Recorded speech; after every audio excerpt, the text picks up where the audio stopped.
నెల్లూరు జిల్లా కోవూరు మండలం కోవూరు ఐసీడీఎస్ కార్యాలయం నందు అంగన్వాడీలో నిరసన కార్యక్రమం చేపట్టారు. ఈ కార్యక్రమానికి కోవూరు నియోజకవర్గ టీడీపీ ఇన్ఛార్జ్ పోలంరెడ్డి దినేష్ రెడ్డి తన వంతు మద్దతుగా నిరసన కార్యక్రమంలో పాల్గొన్నారు. వారి డిమాండ్లన్నీ పరిశీలించి వైసీపీ ప్రభుత్వం ఇచ్చిన హామీలను మరిచిందని వారికి సంఘీభావం తెలిపారు. అనంతరం వారు మాట్లాడుతూ వైఎస్ జగన్మోహన్ రెడ్డి పాదయాత్రలో చెప్పింది చేసింది ఏమీ లేదని, అంగన్వాడీ అక్క చెల్లెమ్మల చేత ఎక్కువ పని భారాన్ని మోపి వారికి కనీస వేతనం కూడా ఇవ్వకుండా ఇబ్బందులకు గురి చేస్తున్నారని తెలిపారు. రిటైర్మెంట్ బెనిఫిట్స్ 5 లక్షలకు పెంచాలని, హెల్పర్ ప్రమోషన్ నిబంధనలు రూపొందించాలని, సర్వీస్లో ఉండి చనిపోతే వారి కుటుంబానికి ఒక ఉద్యోగం, బీమా ఇవ్వాలని, ఆగిపోయిన సూపర్వైజర్ పోస్టులు వెంటనే ఇవ్వాలని, వేతనంతో కూడిన మెడికల్ లీవ్ ఇవ్వాలని వాళ్ళ డిమాండ్లకు మద్దతు పలికారు. అలాగే చంద్రబాబు నాయుడు దృష్టికి తీసుకెళ్లి మేనిఫెస్టోలో అంగన్వాడీలకి వారికి అవసరమైనవన్నీ అందులో చేర్చే విధంగా మాట్లాడతామని హామీ ఇచ్చారు. ఈ కార్యక్రమంలో టీడీపీ మండల అధ్యక్షుడు ఇంతా మల్లారెడ్డి, పెంచలయ్య, బాలరవి, మహేష్, అంగన్వాడీ వై సుజాతమ్మ, ఎల్వి శేషమ్మ, అంగన్వాడీ టీచర్లు, ఆయమ్మలు తదితరులు పాల్గొన్నారు. అంగన్వాడీలు చేపడుతున్న ఈ నిరసన కార్యక్రమానికి నన్ను ఇక్కడ మద్దతు తెలియడానికి నన్ను ఆహ్వానించిన అక్క గారికి, ఇక్కడ ఉన్న ప్రెసిడెంట్ గారికి, అలానే జిల్లా నాయకత్వానికి, ఇక్కడ కూర్చున్న అక్క చెల్లెమ్మల అందరికి కూడా పేరు పేరున నేను ప్రతి ఒక్కరికి కూడా కృతజ్ఞతలు తెలియజేసుకుంటాను. మీరందరూ గతంలో తెలుగుదేశం పార్టీ అధికారంలో సమయంలో మీ అందరికీ తెలుసు, ఆ రోజున తెలుగుదేశం పార్టీ అధికారంలో చేపట్టే సమయానికి టీచర్లకి 4,200 రూపాయలు జీతంగా ఉండింది.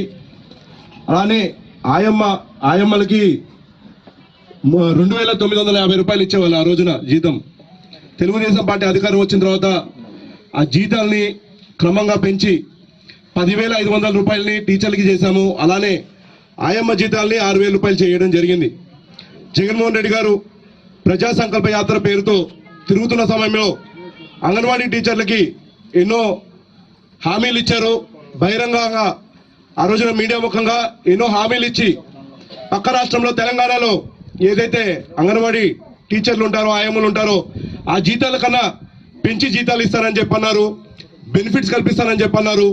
అలానే సంక్షేమ పథకాలు ఏవైతే ఇస్తున్నామో, రాష్ట్ర ప్రజలు ఏదైతే సంక్షేమ పథకాలు ఇస్తున్నామో ఆ సంక్షేమ పథకాలు అన్ని కూడా అంగన్వాడీ టీచర్లు అందరికీ కూడా వర్తించేటట్టు, అలానే ఆయమ్మలకి కూడా వర్తించేటట్టు చేస్తానని చెప్పి ఆ రోజున జగన్మోహన్ రెడ్డి గారు ఆ రోజున నమ్మబలికి మోసం చేసి ఆ రోజున హామీని ఇవ్వడం జరిగింది. అధికారం చేపట్టారు. అధికారం వచ్చిన తర్వాత ఇచ్చిన హామీలన్నీ కూడా పక్కన పెట్టారు. ఒక్కటంటే ఒక్క హామీని కూడా ఆయన నెరవేర్చింది లేదు.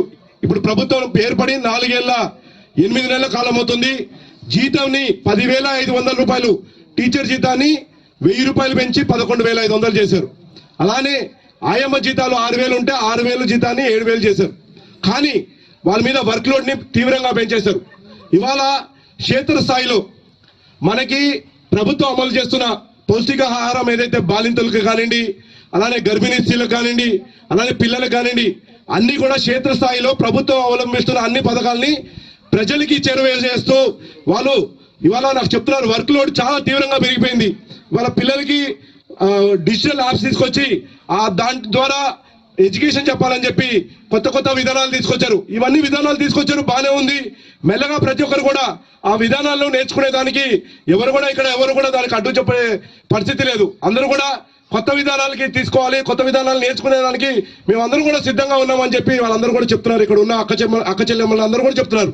కానీ జీతాలు సక్రమంగా పెంచకపోవడము, రెండోది వచ్చి ఇక్కడ జీతాలు 20వ తేదీ నుంచి 20వ తేదీ దాకా కౌంట్ చేస్తూ సంవత్సరానికి 1-2 నెలలు జీతాలు కూడా రాని పరిస్థితి ఇవాళ అంగన్వాడీ అక్క చెల్లెమ్మలకు ఉన్నాయని చెప్పి ఇక్కడ ఉన్న నాకు చెప్పడం జరుగుతుంది. అలానే ఇక్కడ చాలా న్యాయమైన డిమాండ్స్ వీళ్ళు పెట్టడం జరుగుతుంది.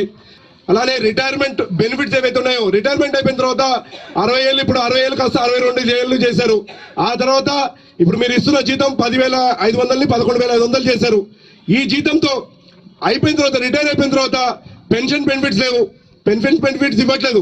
కనీసం రిటైర్మెంట్ బెనిఫిట్స్ 5 లక్షల రూపాయలకి పెంచి ఇవ్వాలని చెప్పి ఇక్కడ అంగన్వాడీ టీచర్స్, లేదా దాంతో పాటు పెన్షన్ కూడా ఇస్తే చాలా బాగుంటుందని చెప్పి ఇవాళ తెలుగుదేశం పార్టీ తరఫున మేము డిమాండ్ చేస్తున్నాం. ఎలా అయితే ప్రభుత్వంలో పనిచేస్తున్న ఎవరైతే గవర్నమెంట్ ఉద్యోగస్తులకి ఎలా అయితే బెనిఫిట్స్ రూపాయలు వస్తుందో, బెనిఫిట్స్ తో పాటు పెన్షన్ కూడా ఇస్తే గవర్నమెంట్ తరఫున పెన్షన్ కూడా ఇస్తే అంగన్వాడీ అక్క చెల్లెమ్మలకి చాలా బాగుంటుంది. ఎందుకంటే 60 ఏళ్ళు పనిచేయాల్సినంత పని చేశారు, చేయాల్సిన సేవ అంతా కూడా చేశారు. చేసిన తర్వాత రిటైర్మెంట్ వయసులో వాళ్ళకి రావాల్సిన బెనిఫిట్స్ వాళ్ళు కూర్చొని వాళ్ళ ఏదైతే వాళ్ళు ఉన్న జీవితాన్ని ఎలా అయితే ఇచ్చేయడానికి అవసరమైన బెనిఫిట్స్ ని పెన్షన్ ద్వారా ఇవ్వాలని చెప్పి ఇవాళ తెలుగుదేశం పార్టీ తరఫున మేము కోరుతున్నాము. అలానే ఎవరన్నా సర్వీస్ లో ఉన్నప్పుడు అంగన్వాడీ అక్క చెల్లెమ్మలు ఎవరన్నా సర్వీస్ లో ఉన్నప్పుడు ఎవరన్నా చనిపోతే ఆ కుటుంబంలో ఎవరికన్నా ఉద్యోగం కల్పించాలని చెప్పి ప్రధానంగా డిమాండ్ ఉంది. అది ఖచ్చితంగా ప్రభుత్వం దీన్ని చేయాలి. ఎందుకంటే సర్వీస్ లో ఉన్నప్పుడు వాళ్ళు చనిపోయిన బాధ్యత ప్రభుత్వం మీద ఉంటుంది. ఖచ్చితంగా ఆ కుటుంబంలో ఒకరికి ఉద్యోగాలు కల్పించాల్సిన అవసరం ఉంది. అలానే మెడికల్ వేతనంతో కూడిన మెడికల్ లీవ్లు కూడా ఇవ్వాలి.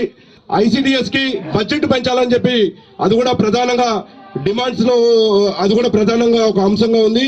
ప్రతి ఒక్క అంగన్వాడీ అక్క చెల్లెమ్మలకి TA కింద చాలా డబ్బులు పెండింగ్ లో ఉన్నాయి. గవర్నమెంట్ లో కోట్ల రూపాయల బకాయిలు ఇవాళ ప్రభుత్వం అంగన్వాడీ అక్క చెల్లెమ్మలకి ఇవ్వాల్సింది ఉంది. కనీసం ప్రతి ఒక్క అంగన్వాడీ టీచర్ కానివ్వండి ఆయమ్మకి 5,000 నుంచి 10,000 రూపాయల పైన ఈ ప్రభుత్వం నుంచి వచ్చే బకాయిలన్నీ ఉన్నాయి. ఇవన్నీ కూడా వెంటనే విడుదల చేయాలి, ప్రభుత్వం వెంటనే విడుదల చేయాలి. అలానే రేపు జరగబోయే సమావేశాలకు కూడా టీఏని ప్రతి నెల కూడా వాళ్ళకి సక్రమంగా వచ్చేటట్టు చేయాలని చెప్పి ప్రధానంగా ఈ డిమాండ్ ఉంది. ఈ డిమాండ్ కూడా ప్రభుత్వం వెంటనే ఇవి చేపట్టాలి. అంగన్వాడీ అక్క చెల్లెమ్మలు చేస్తున్న ఏ కార్యక్రమానికైనా తెలుగుదేశం పార్టీ అండదండలు ఉంటుందని చెప్పి మీరు ఏ కార్యక్రమానికి కాల్ఫర్ చేసినా మాకు ఇంటిమేషన్ ఇస్తే ఖచ్చితంగా మీకు మద్దతు తెలియడానికి ఎక్కడికైనా వస్తాము, ఎంత దూరమైనా మీకోసం పోరాటం చేస్తామని చెప్పి ఈ సందర్భంగా మీ అందరి సభాముఖంగా నేను తెలియజేస్తున్నాను.